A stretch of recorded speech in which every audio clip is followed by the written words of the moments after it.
Hi Genius friend, I am Monica, first professional year medical student at BPS GMC, and welcome all of you to MedPrep classes. And in this video we will learn about medical termination of pregnancy, that is induced abortion MTP, and our next topic will be sexually transmitted infections, and then we will learn about infertility. Now let us start our lecture.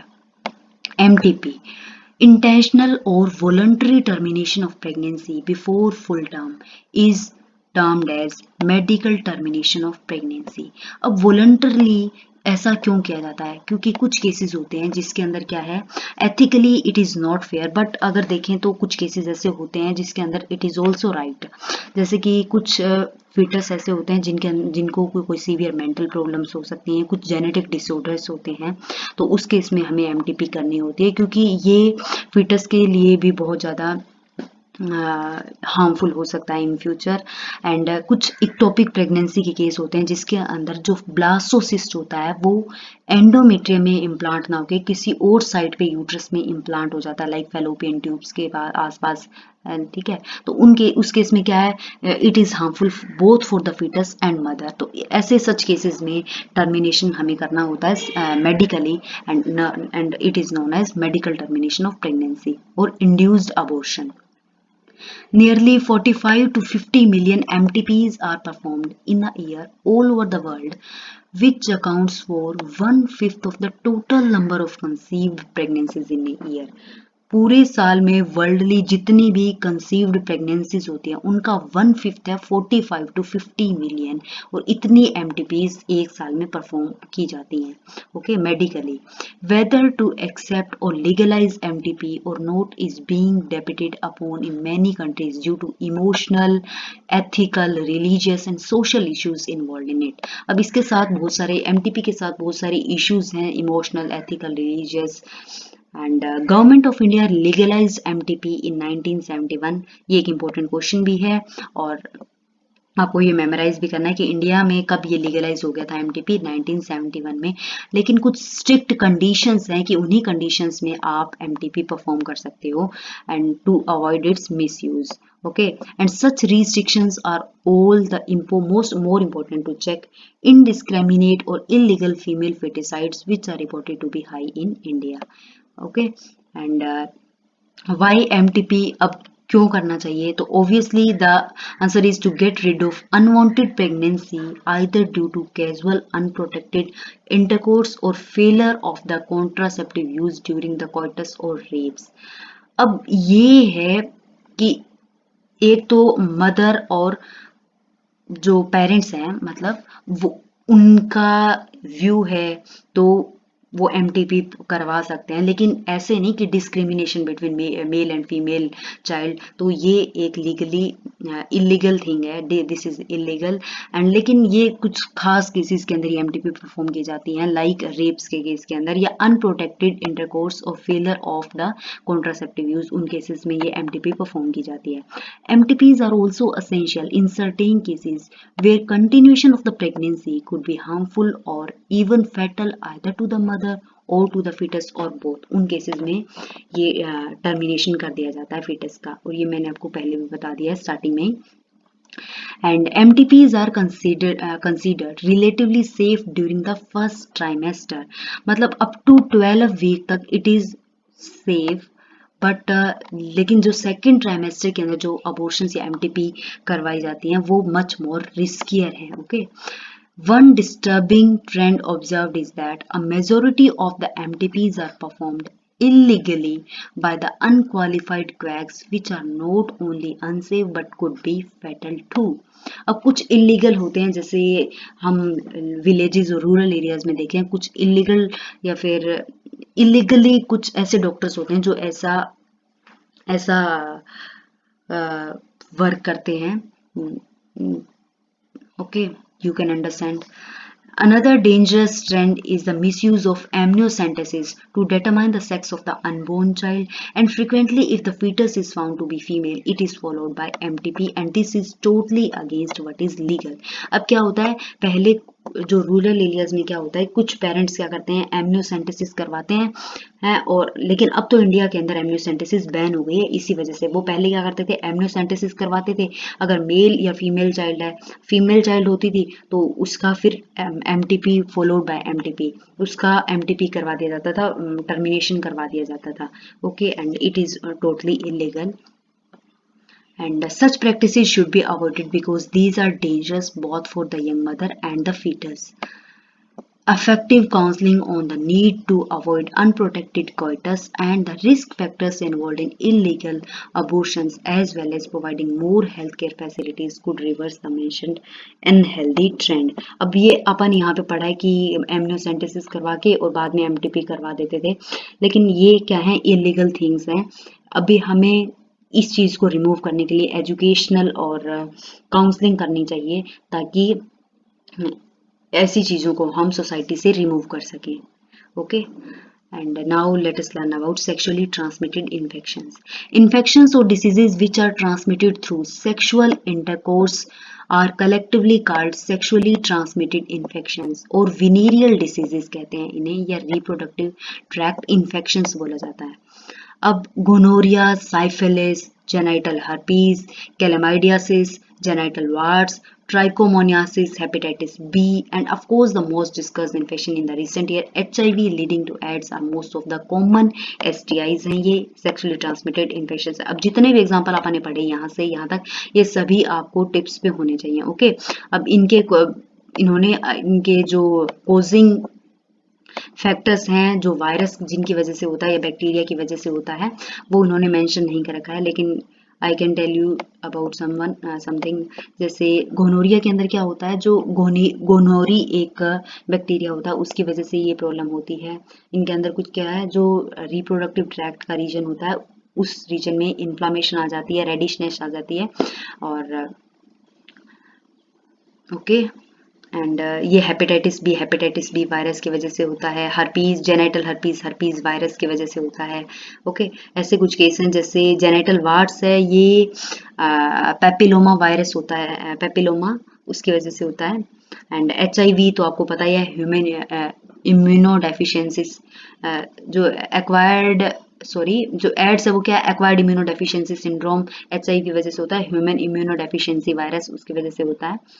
तो ये कुछ common STIs हैं, sexually transmitted infections हैं। Okay, some of these infections like hepatitis B, अब ये hepatitis B और HIV है ना, can also be transmitted by sharing injection needles और सर्जिकल इंस्ट्रूमेंट्स, कि ये क्या है, ब्लड बोर्न डिसऑर्डर्स भी हैं ये, कि ब्लड के थ्रू ये स्प्रेड हो सकते हैं। ओके, बॉडी फ्लूइड के through.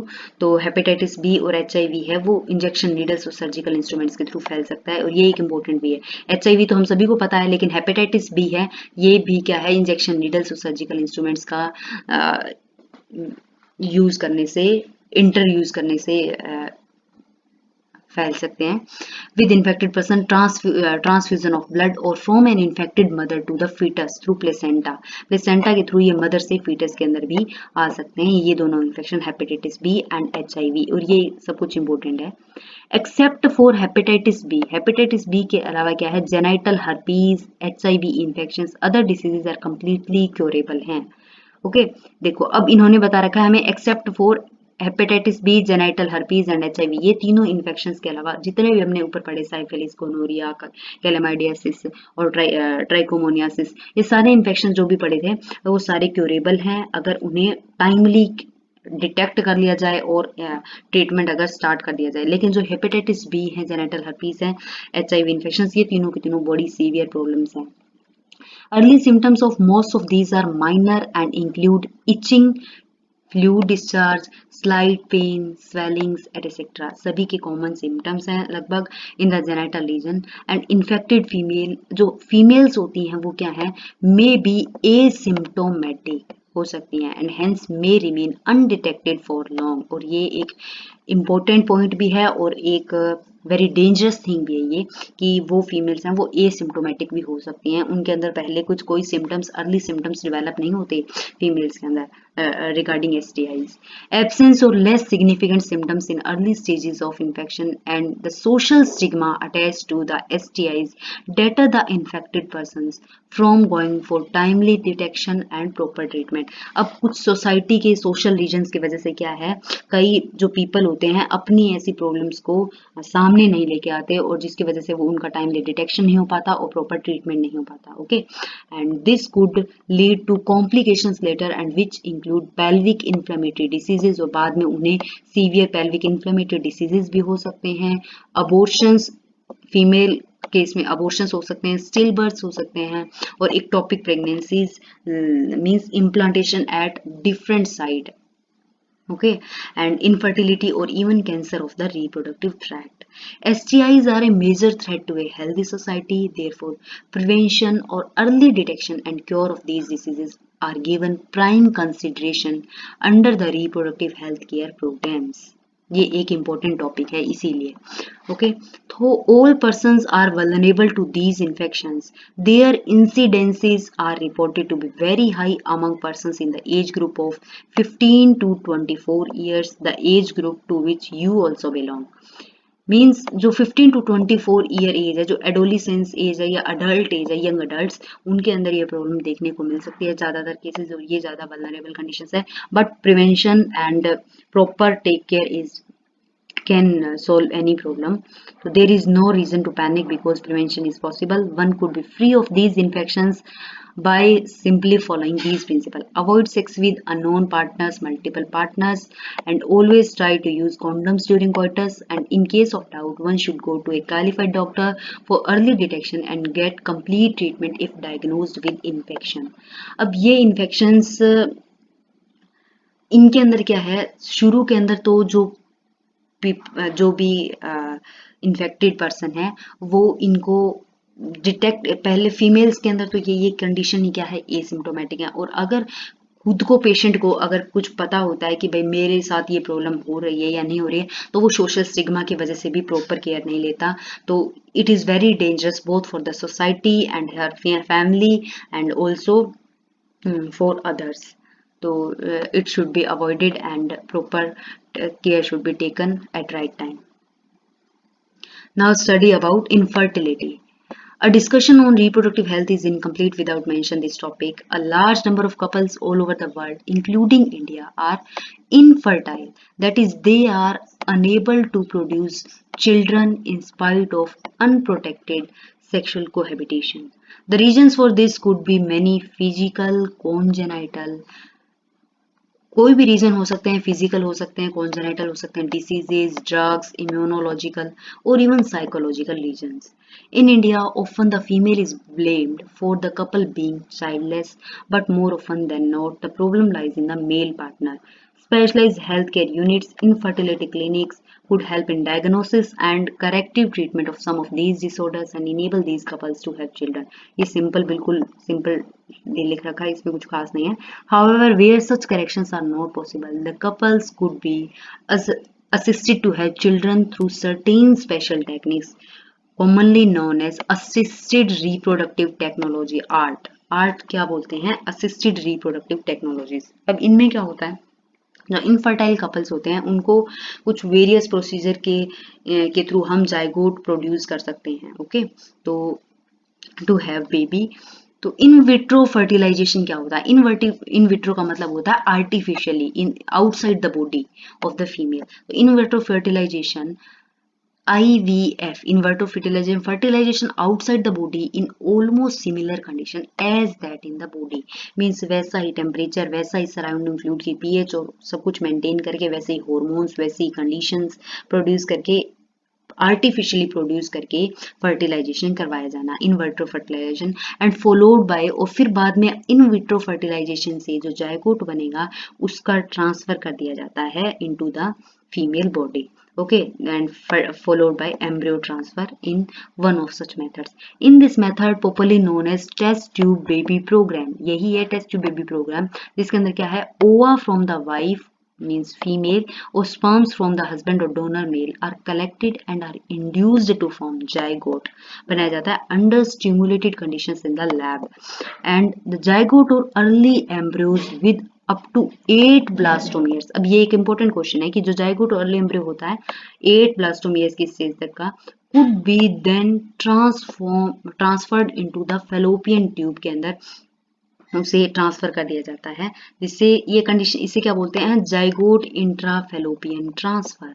Okay zygote intrafallopian transfer fallopian tube के अंदर ट्रांसफर कर दिया जाता है and embryos more than 8 blastomeres से ज्यादा जो ब्लास्टोमियर्स वाले होते हैं तो उन्हें क्या है यूट्रस के अंदर ही इम्प्लांट कर दिया जाता है इंट्रा यूट्रिन ट्रांसफर किया जाता है to complete its further development. अब देखो 8 से कम या 8 से 16 के बीच की स्टेज क्या थी वो था मोर्यूला था तो अप टू 8 ब्लास्टोमियर का जो एम्ब्रियो होगा उसे तो हम फेलोपियन ट्यूब के अंदर सेंड करेंगे और वहां से वो दोबारा से मूवमेंट करते हुए जो अपन ने नॉर्मल मूवमेंट पढ़ी थी मोर्यूला गैस्ट्रूला ब्लास्टूला में तो वो नीचे आता है और ब्लास्टोसिस्ट का फॉर्मेशन करके इम्प्लांट हो जाता है लेकिन जो 8 से ज्यादा सेल वाला होता है उसे हम यूट्रस तक ही भेजते हैं और यूट्रस में उसका इम्प्लांटेशन हो जाता है। तो ये जाइगोट इंट्राफेलोपियन ट्रांसफर था अप टू 8 वाले को बोल रखा है और जो इंट्रा यूट्रिन ट्रांसफर है वो मोर देन 8 ब्लास्टोमियर्स के केस में किया जाता है intra uterine transfer to complete its further development. Embryo is formed in vivo fertilisation. अब इन विवो फर्टिलाइजेशन में क्या होता है जो within the female body fusion of gametes within the female also could be use for such transfer to assist those female who can not conceive. अब क्या है ये हम इन विट्रो फर्टिलाइजेशन भी करवा सकते हैं या इन विवो भी करवा सकते हैं female with in the female body लेकिन बाद में वो एम्ब्रियो बनेगा वो फीमेल के बॉडी से निकाल के जो जो जो फीमेल कंसीव नहीं कर सकती उसकी बॉडी में ट्रांसफर किया जा सकता है। Okay I hope you get my point.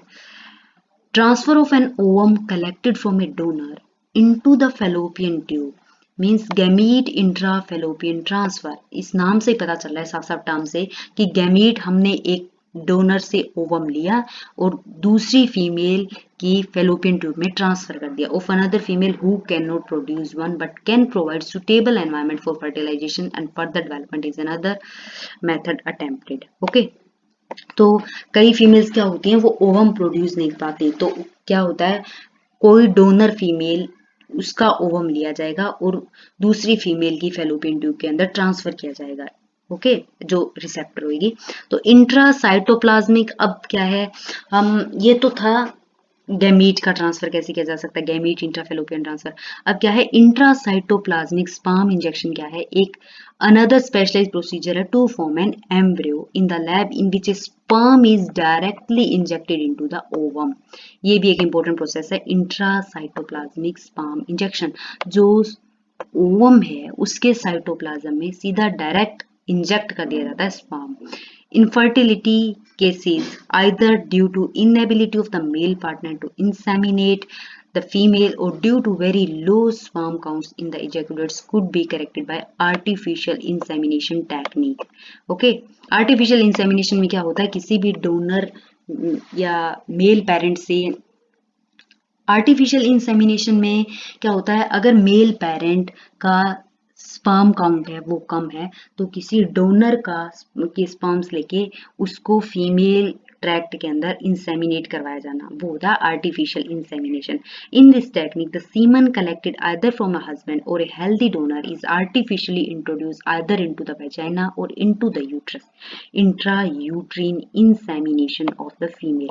ये जो सारी टर्म्स है ना इन टर्म्स में ही इनका एक्सप्लेनेशन बिल्कुल साफ साफ है और I will revise you in the last. Okay, though options are many, all these techniques require extremely high precision handling by specialized professionals and expensive instrumentation। लेकिन इन टेक्निक्स में बहुत ज़्यादा हाई एक्यूरेसी की ज़रूरत होती है क्योंकि थोड़ी सी भी प्रॉब्लम हो गई तो म्यूटेशन हो सकती है और it can result in severe result हो सकता है इनका। ओके क्योंकि जो प्रोड्यूस होगा ऑफरिंग वो severe problems mental problems genetic disorders उसमें प्रोड्यूस हो सकते हैं। तो ऐसी टेक्निक्स को बहुत ज़्यादा हाई एक्यूरेसी के साथ स्पेशलाइज्ड प्रोफेशनल्स के अंडर ये टेक्निक्स परफॉर्म होती हैं.